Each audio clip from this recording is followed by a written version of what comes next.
Yeah, but I feel like the NFL has done a really good job historically about telling their stories. No, I get what you're saying. Everything's generational, obviously. Were you worried that like your actual contribution to the development of MMA, the insiders would know, but that there would be some, that this sort of codifies it? Were you worried that would be lost? I know what you're saying. No, I wasn't worried either way.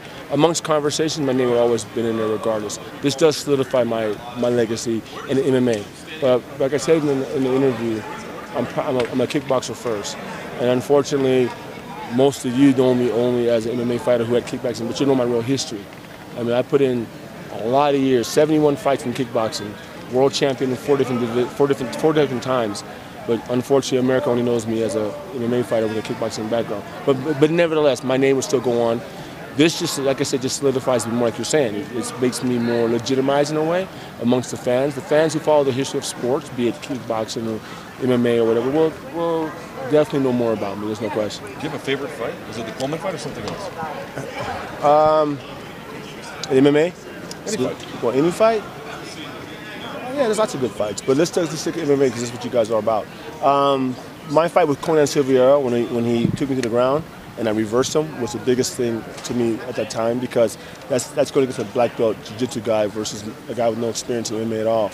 So that part was a very exciting part for me in the MMA realm. Kickboxing is a different thing. A lot of different good fights. Very good. Congratulations. Thank you very much.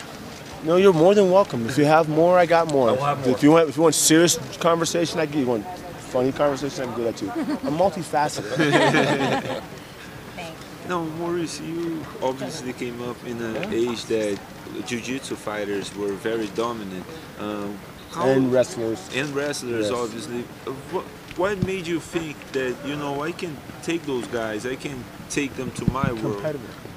I'm a competitor.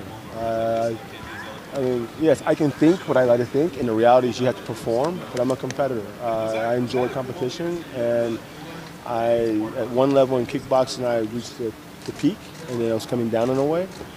And then MMA came to me something new, something different. Not really, once I understood what was to be concerned with, for example, the mount, the arm bar, once I understood those nuances of concern, I was okay. I mean, you can get me down to the ground, and you can, but you're going to finish me. You have to have more than just your grappling to finish me. You have to have a punching ability. You have to get me. I mean, I've only been submitted once in MMA, only once. And that was by Conan, the guy I beat my first MMA fight. He beat me the second time we fought. So, but just the competition. I'm a competitor. Now, I'm Brazilian, and one of the guys that you faced in your career was Marco Ruas. I believe you fought him twice, right? Yes. And back in Brazil, we're always like complaining that Marco is not in the UFC Hall of Fame. And one of the arguments that we have is Marco was like the first guy that really brought cross-training to the UFC. Before me, or after me, or during me? Before you me, in the UFC, yes, right? I agree. Do you believe he should be in the Hall of Fame? Well, here's the question. I want to answer this correctly and fairly. I asked why they chose me, and they said because of that fight. Not that I have the greatest record in MMA.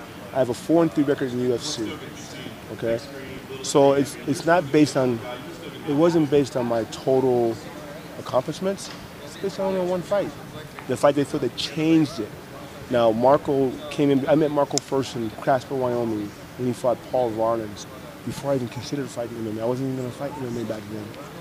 And I had a lot of respect for him then, because he's a striker like me, so I like that. But again, to answer the question the right way, it's not a matter of his total contribution to the sport, it's the one fight. For me, Sakuraba had a lot of fights, so he got it. I don't know what the criteria is, really, to say, we want you. So for me, it was just that one fight. It helped change the game. Now, Marco was there before me, and I think, because he was low-kicking Paul Varnins before I was there. Yeah. So I don't know. I don't know how to judge it. I can't give you a different answer than I did. I don't know, because he did what I did before I did it. But I guess it wasn't as exciting fight. I don't know. Was he an inspiration to your fighting style? No. I'm already a kickboxer. I'm a more accomplished kickboxer than he is. He's just Marcos and I, when I first met him, I'd say he's a very nice person. And then when I fought Barnes, I thought it was very impressive. But I'm already a kickboxing world champion more than Marcos, so he couldn't contribute to me that way. I would probably be more supportive of him because he's a striker. But I think I can't say how they pick their people to be the Hall of Fame. I just know that one fight with Mark Coleman is the reason why I'm in here. So I know what you're saying, and I don't have a good answer for you. Really, I don't.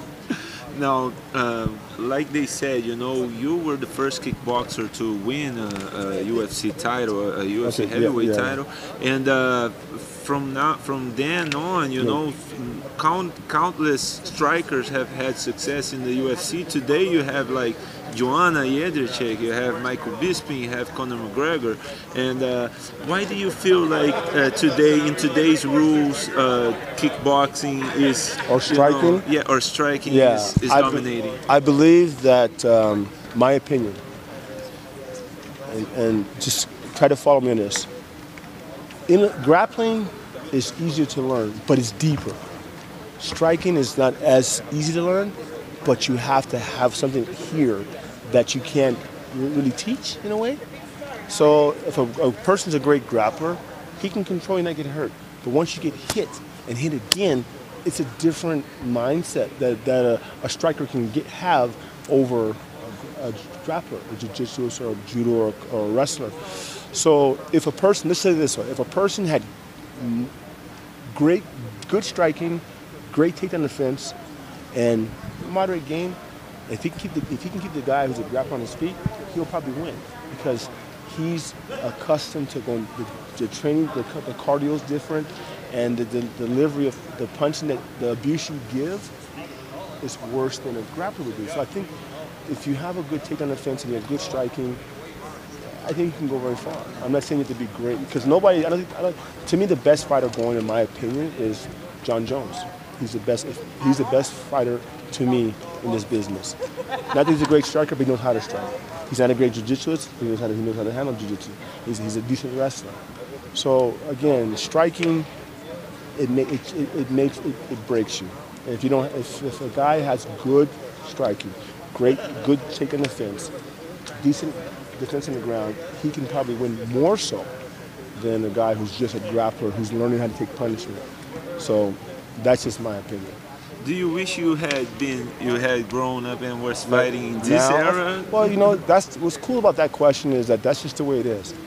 Professional football players, baseball players, basketball players, hockey players, yeah, you wish you were born later, but it is what it is. I mean, would I be Hall of Fame if I was born later? I don't know. I appreciate what I've gotten. I appreciate I do kind of have mixed emotions about this because I worked my butt off for kickboxing, and I don't have that same accolades. But I appreciate that somebody recognized my body of work to say, you help the sport grow, to flourish into true mixed martial art. So, but of course, if I said no, I wish I wasn't born later, I'd be lying to you. The money's now, of course. Yeah. But back then, as I talked to Boss, the money back when we fought back in the day, the money wasn't the primary issue. It was about martial arts, about fighting, and see how tough you are. It's more ego, I think. And yeah, the money kind of plays a part of it, but not the same. Now it's a money-driven sport, and which takes some things out of it a little bit, I think. But it is what it is. Yes, to answer your question in short term, yes, I wish I was born later. But I think I'd be a different fighter then.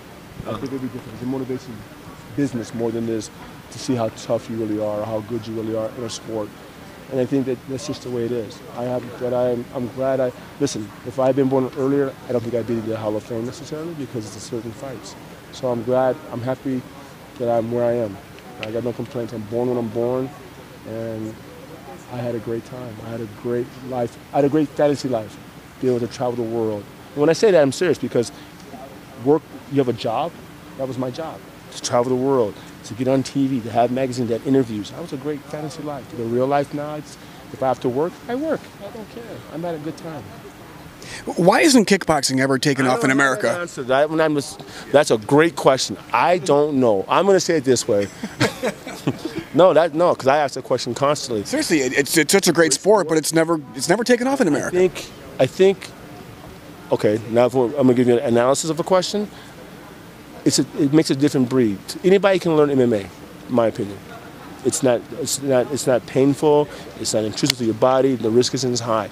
To be why kickboxing hasn't grown to the level it needs to be or should have been, I think now people are the heart's different. To be a striker fighter, it's a different breed. That's why even boxing. Why isn't it as big as it used to be? Everything's different. Kickboxing, I don't know why it hasn't blown. Other than now, MMA's made it big. I think MMA just eclipsed the whole thing. So, but then there's guys or fighters who enjoy kickboxing who will continue to follow it, and there's people who will follow the sport. But that's the question. That's the $1 million question. No, let me say the $1 billion question that I don't have the answer for. I wish it would grow. I wish all the sports would grow. Guys have got. No, I'm not even gonna be politically correct. Guys that do the sport of fighting, be it boxing, kickboxing, whatever it is, they should all get the big thing going. The money should be for all sports, but I don't have the reason. I don't have it, and then I wish there was a better answer. I really do. I don't. Yeah, it has to. You have to accept that. I don't have the answer for you. I just gave you some fodder.